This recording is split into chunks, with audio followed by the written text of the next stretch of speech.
And I'd like to welcome our panel.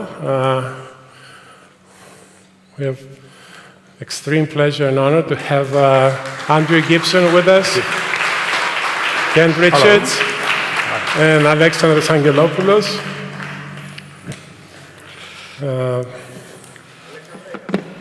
Nikos. Hey! What? What a heckler. All right. Yeah. I'm very happy to have you here with me. I've worked with at least two of you in the past, even doing webinars and stuff, and I know Alexandros from different seminars and talks we had.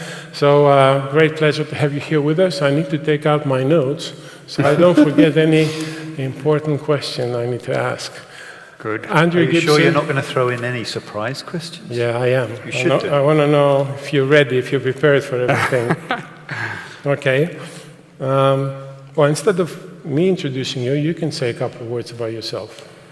Well, I think the easiest way to discover about myself is look at my LinkedIn profile. But my history has been in hospitality for the last 35 years.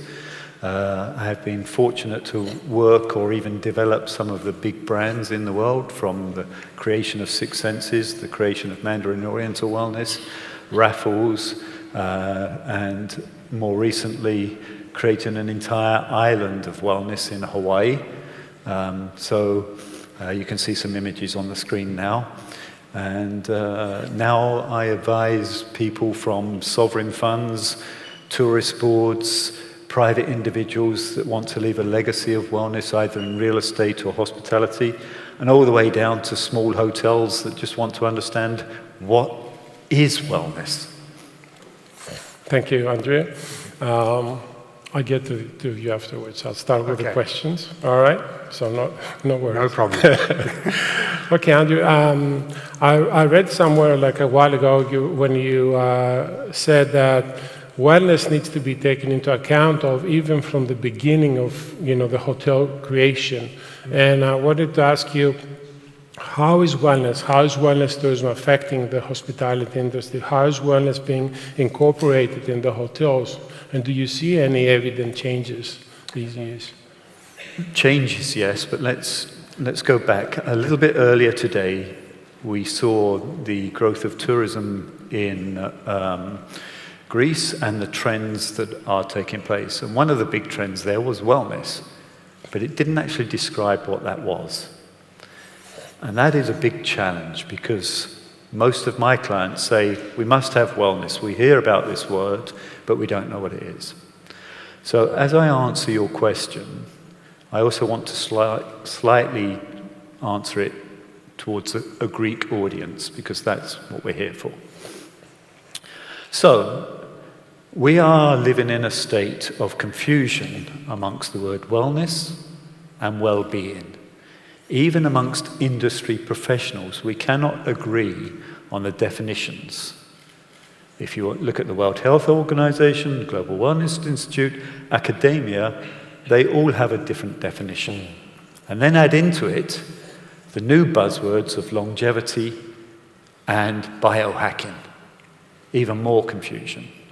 So what does it mean? I will give you my definition, and I will give you an example of how it can be applied.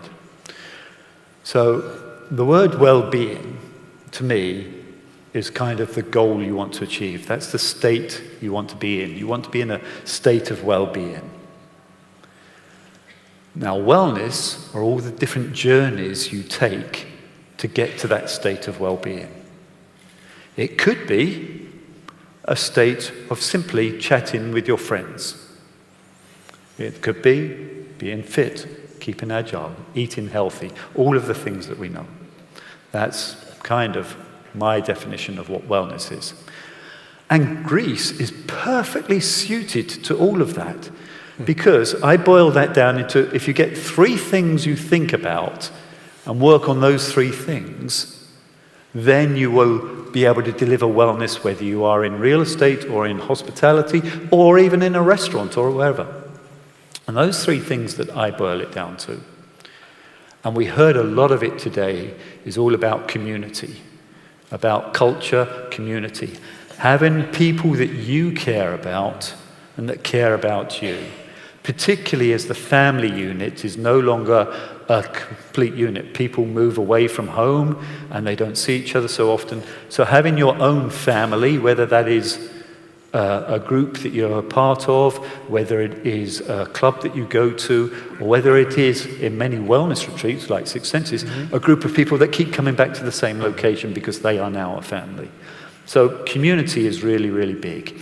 And of course, we've heard a lot about that and resurrecting Greek culture and promoting that. So community is the first one. The second one, people might call it fitness, but I actually call it agility. Having an agile mind and an agile body, because you need to be healthy to be able to live a long life. So you have things that keep you both stimulate your mind and stimulate your body. And the third one is nourishment. Nourishment isn't just healthy eating, it's nourishing the mind. It's being curious. We had some fantastic examples in how they designed that boat, or that yacht, my apologies, that yacht earlier. And using art to create curiosity, to create interest. Now, if you think about that in your hotel, how do you create curiosity? How do you get people to move around your hotel and want to discover things in your hotel without even realizing that they're walking instead of taking the elevator? That's wellness. Rather a long answer, but it's kind of the start. And I could talk for a long, long time. I know. Thank you. Kent, Yep. well, you can say a few words about yourself, who you are, and then I'll ask you a question. Great. Thank you, Nikos. My name is Kent Richards, and I'm the Corporate Director of Spa Operations for Six Senses. We are a global company, currently 29 hotels and resorts around the world, and we will be doubling in size in the next 3 years. So my role is to make sure that all of our spas and our wellness operation reach full potential in every property. Okay, thank you, Kent. I know you're doubling at an incredible speed, and I know how much traveling you do. Quite a bit. You were even in Greece even a week ago, and went back to London, came back again. It's good to be back. Okay, so I know Six Senses is a very wellness-focused company, maybe the most wellness-focused company around hotel chains. How do you think of wellness incorporated in the hotels? And I know it's not just spas, it's a lot more than that. We saw before some programs you have. Can you tell us a few words about that? Exactly. Well, in Six Senses, we believe we are a wellness hospitality company. Our guest comes to the hotel, they might want to be left alone. Maybe they're coming because they want a good break, they want to party, they want to overeat, overdrink, everything. They may come because they're curious about wellness and how we will bring it into their regular routine. And the third category we have is more hardcore. Those guests who are coming because we provide wellness seriously, and we take it very seriously. Now, one of our core values being pioneering wellness, it means that we look at the trends that will make our guest benefit greatly. We may not follow every trend that comes our way, but we will look at exactly what will help our guest. So one of the ways is most of our guests come from America and the UK. So we have a jet lag app to ensure that you arrive ready for your vacation. And when you go home again, that you return and you land feeling ready for getting back into your everyday life. Because we don't believe that if you booked a 5-day vacation, that you need to have 2 days recovering from jet lag. So that's one way. The other way is we have our Eat with Six Senses program. So again, wellness is not a category. You don't go to a spa looking for wellness. It's in everything we do. All the food that you have at Six Senses is wonderful. It's as good as you would find anywhere, and probably even better. But everything is sustainable, locally grown, and we believe in less is more. And Nikos, that's not, we're going to give you less food, but we're going to cut down on the ingredients to ensure that you're getting the best of all the food. Mm-hmm. So to answer your question, wellness is in the DNA of the whole property. Mm-hmm. All right, thank you, Ken. Alexander, a couple of words about yourself, and then we'll move on. Well, I'm a second-generation hotelier. My parents, they first owned, I probably own it now, but they also came up with the idea of bringing to life the Thalassotherapy Center that we built back in 1997. The interesting thing is, Andre, you talked to my heart, by the way, because the interesting is what we had at the time as an idea that, this is Greece. What can you find in Greece more than anything else? It's the sea, it's everywhere. And Hippocrates used to say that the sea water was the purest form of medicine, and the medicine for everything that was wrong at the time. So we decided we should bring back to life thalassotherapy, which was, in the meantime, introduced as a nouveauté, as they say in French, for the French guys. So it was my mother's idea at the time. We brought it to life. We created a humongous center of thalassotherapy. Sorry, just to interrupt you. Of course, thalassa is a Greek word. Of course. Of course. But you know what? The biggest and the most interesting thing that we found then, which is not true now, is that people were actually going there for slimming purposes. They were trying to lose weight. Yeah. The second thing that they wanted to do is, because of the use of mud and seaweeds, they were taking care of their skin. Yep. So it was a vanity issue as well. And then in the process, we found not so many, just a few that were taking care of their health, mostly coming from France, and mostly at the age of 85 plus. And they had an argument. We don't go to the doctors for the last 15 years that we've been doing this. Mm-hmm. So there was a truth there, but most of them wouldn't go for that truth. They would go for, we look better. Our husbands probably will not go with a younger chick somewhere in the forest and then forget about us. Mm-hmm. So that was the thing. And then, 30 years later,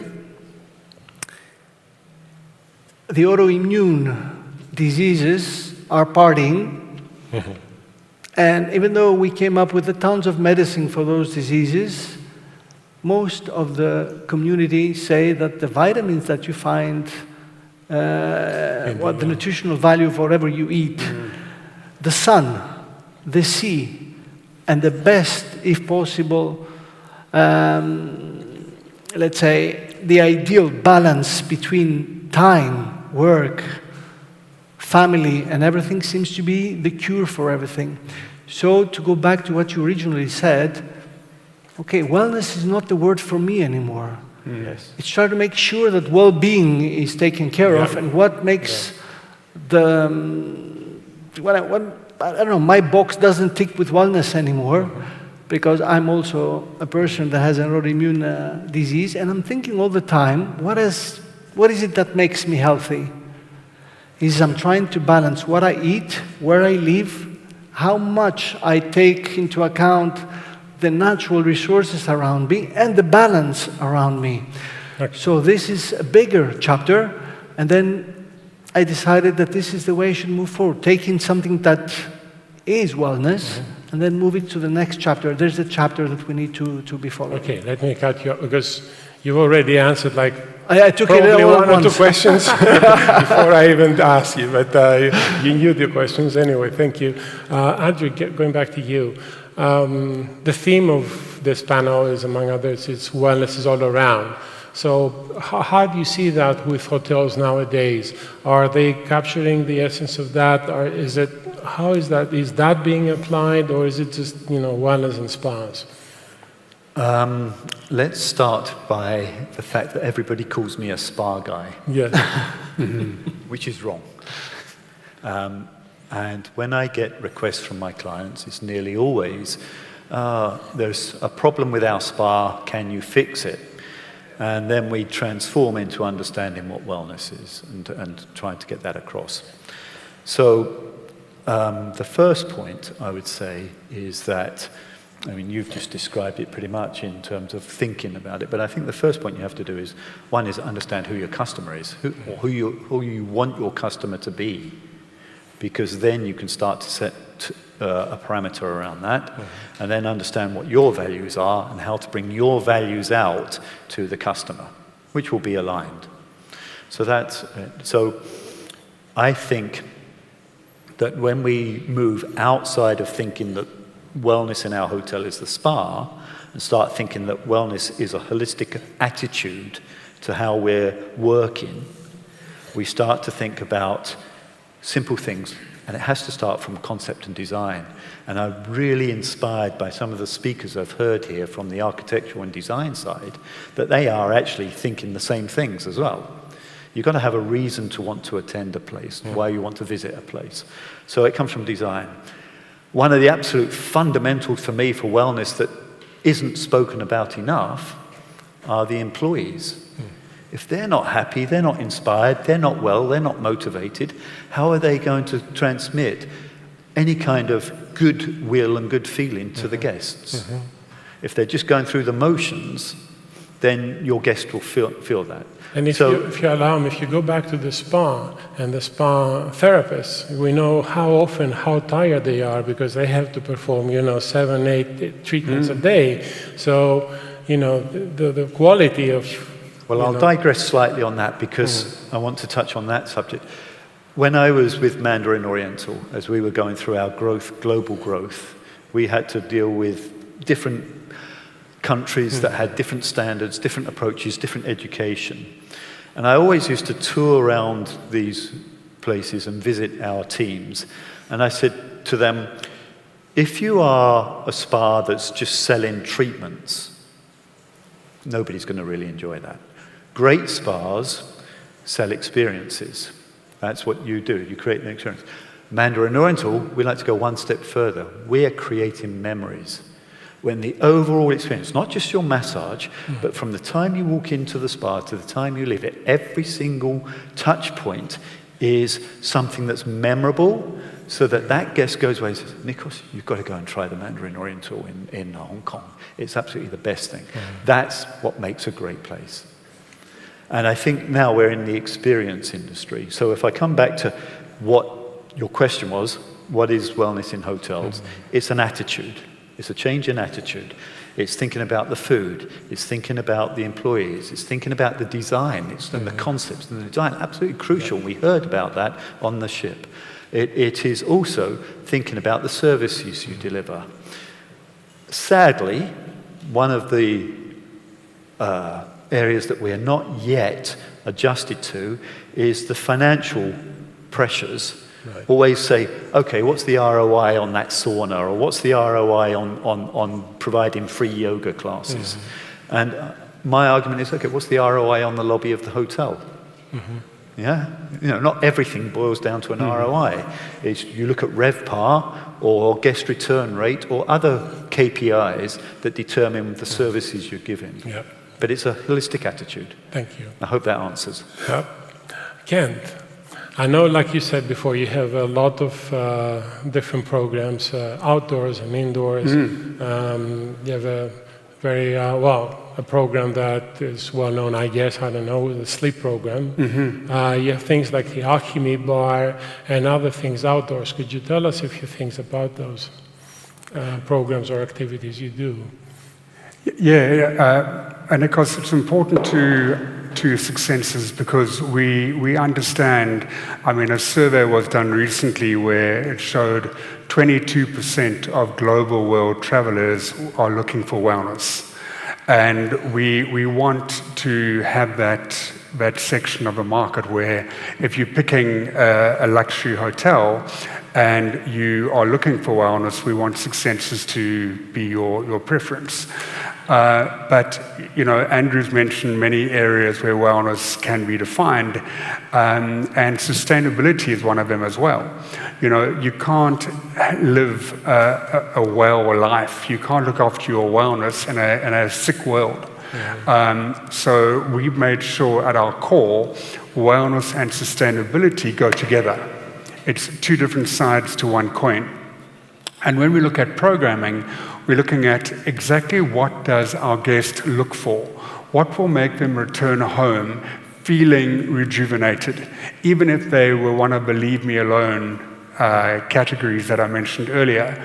By default, we want them to leave with a different viewpoint, feeling much better. So when we look at wellness programs, it's not that you're going to come to a hotel where everyone is super fit and everyone's doing a wellness program. No, it's not like that at all. But it's good for our guests to know we have them available if they're ready to take that first step, and then they can continue at home. Last week or last month in Turkey, we had our conference to talk about where we're going in 2025. And we have another 10 wellness programs that we're putting on the table. And yes, it includes longevity and it includes women's health and a variety of topics. Because it's all done via research, we work with major organizations to define what are the public looking for right now. But that, again, doesn't mean that if you go to Six Senses, everyone's on a longevity program. It's the right environment if you want to get started. Right. The Alchemy Bar came out of our focus on sustainability because we recognized in beautiful places like Greece and around the world, there's a wealth of local ingredients where we can have the guests make their own scrubs and make their own products. That can help their sleep, that can help everything. And we always look at local ingredients first. So in the design of our hotels, this is my last point, but in the design of our hotels, we used to put the Alchemy Bar quite hidden away. You know, it's where you would have a private gathering. Now we're putting it as you walk into the spa.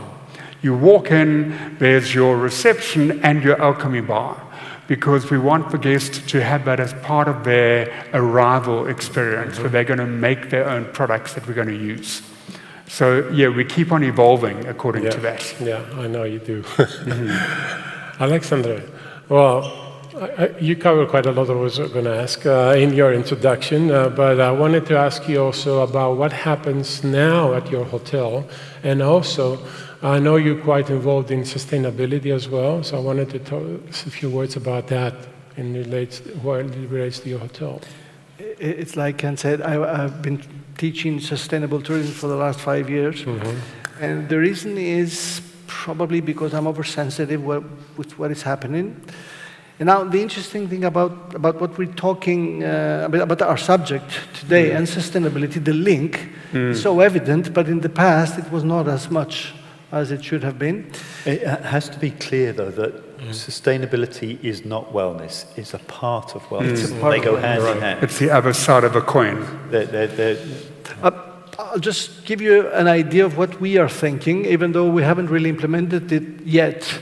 But we found out that it is difficult to get any guy that's walking around, even though he may have his own issues and he might want to go and have a massage or have some of the treatments, to get him into a spa center. Now, the easy thing to do, and this is part of the challenge for the architect, and mostly for you guys. I mean, Six Senses is the king, but on the other hand, how can you move Six Senses into the life of a resort without actually making it in a separate place? Yes, you need to have it as a separate place because people need to have some sort of a visualization and see that this is a spa. But we found out that people would like to have a massage on the beach. Yes. We found out that people would like to have some healthy dining experience, which is part of their program. I mean, they want something that doesn't have, for example, gluten. Gluten now is part of wellness. I mean, gluten intolerance, for example, or lactose intolerance become part of wellness. So we try, and this is the idea that we're working with right now, is to create this sense of wellness in the life of a resort. So when you get people to try something, maybe they don't have to go to the spa. They have to Yeah. try it somewhere else, and that might lead them to the spa at some point to try something more. It's built into the And DNA. now you're hitting on attitude. That's it. That's when you Yeah. get it. You're hitting on attitude. Interestingly enough, even in the Maldives, at an island that's 300 meters long and 100 meters wide, it's got one restaurant, maybe a jewelry shop in the reception. The spa capture rate of the guests is around about 30%. They're there for 7 days. They've got nothing to do. There's only so much scuba diving you can do, but it's only 30%. But they choose that place because it's got a wellness aspect. And many, many resorts, if you get 20% capture rate in the spa, yeah. you're doing well. You're doing well. So wellness isn't just the spa. And Correct. you've just described it really well. It has to become In everything you do. yes, everything. Yeah. I had the last slide about wellness communities and real estate. I know you're quite involved into that. So can you tell us a little bit about that? What is what? I mean, you talked about community as the first ingredient for wellness, but wellness communities and real estate. That's very interesting because wellness in real estate is also a big sort of media coverage and saying, well, and you hear audacious claims that it puts 100% premium on the price of the house. I find that very difficult to believe, but I do know that it gets about a 20 to 30% Yeah. uplift. Sadly, most wellness real estate is bullshit. It is a marketing ploy to say we've got the latest gadgets in the house, and so we're selling that house at much more. And they completely forget what wellness real estate is. It starts from the complete design and start of it. And a very good example is a place called Serambi in Georgia, where it's a group of different villages got together and they've created this. And there they've got data to show that truancy at school is almost zero. Asthma amongst children is almost eliminated. Those are the kind of wellness metrics. And I think if you're going to build a wellness real estate, you've got to look at the overall plan. You've got to be thinking about how these people are going to live in this community, not just how they're going to live in their house, how are they going to live in the community? Because if you just think about the house, then as a real estate developer, it's a quick buck. But for those people living there, the dream evaporates quickly. But if you think about the community, I'm working on a project on a Mediterranean island with a billionaire that wants to leave a wellness legacy, he wants to build it. And I said, let's build your entire real estate around a small model farm so that we have the ability for the community to come grow things and to be able to have a kitchen there, to be able to cook. And this is something I'm doing in Greece in resorts.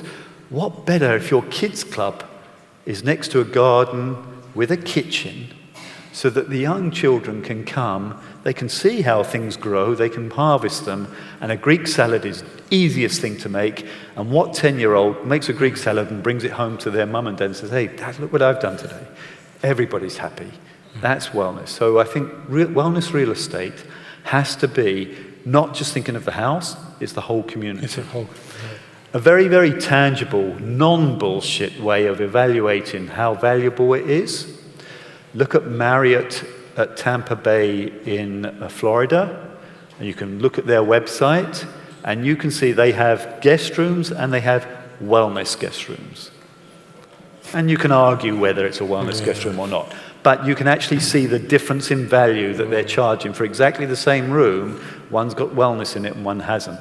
That's a tangible, nobody, you can do your own research and find out. Right. And it's around about a 10 to 15% uplift. Yeah.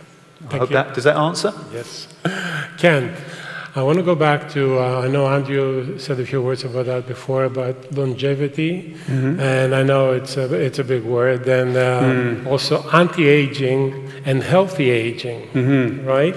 And I know about biohacking, I don't know if we're going to go into that, but I know you've been working with Harvard also on longevity, so can you tell us a few words about that?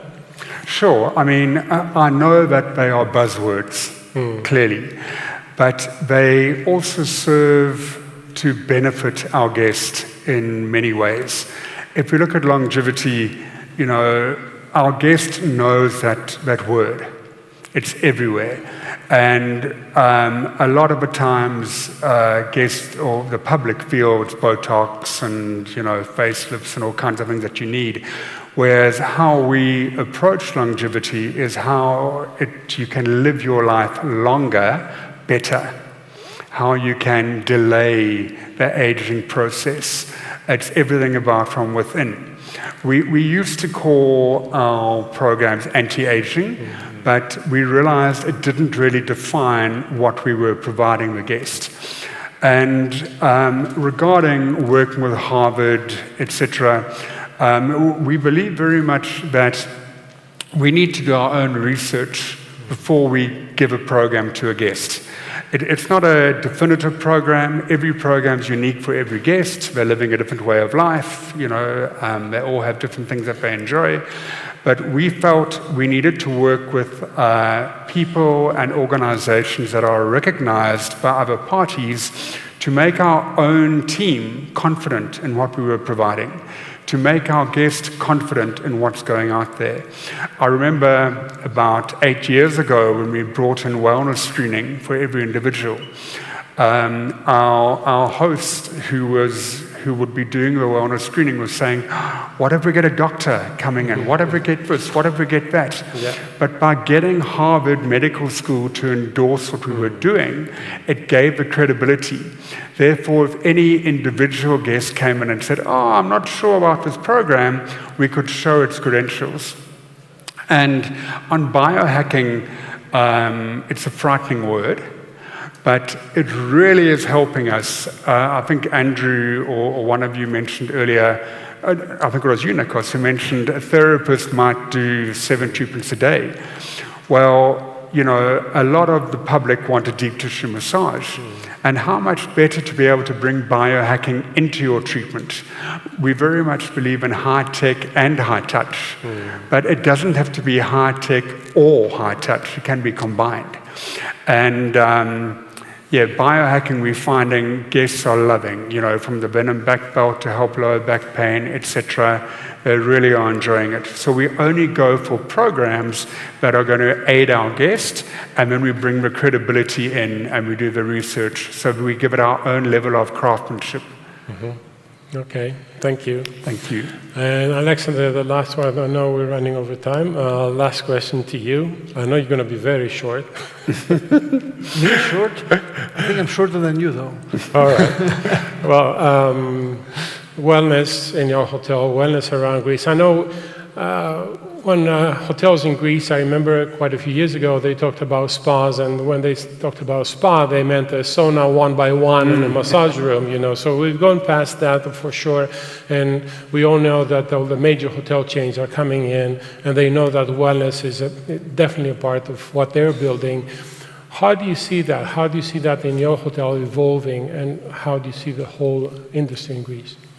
I'm briefly going to touch upon what Andrew and Ken said. We are actually building 600 houses in a region with land geothermia, so I'm going to focus on making them sustainable houses.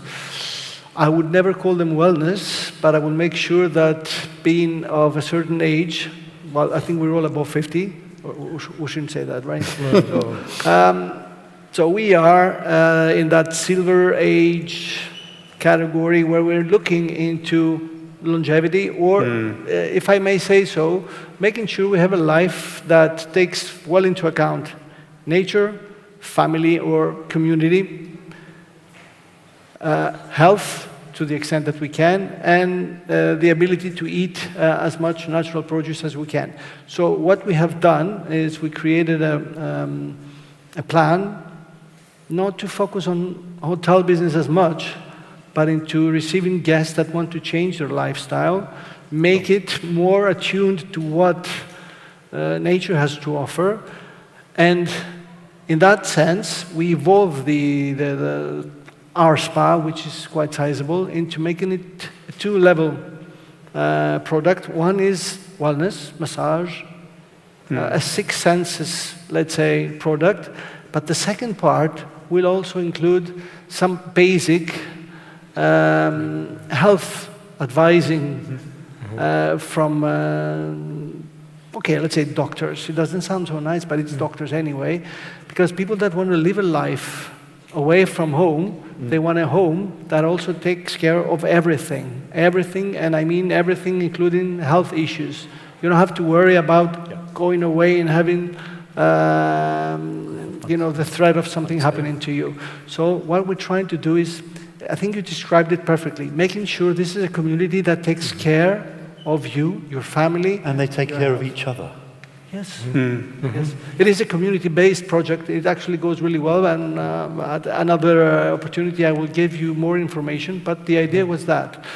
It does come from a personal sensitivity that I have over the last few years, but I think we all have the right to a decent living. Yep.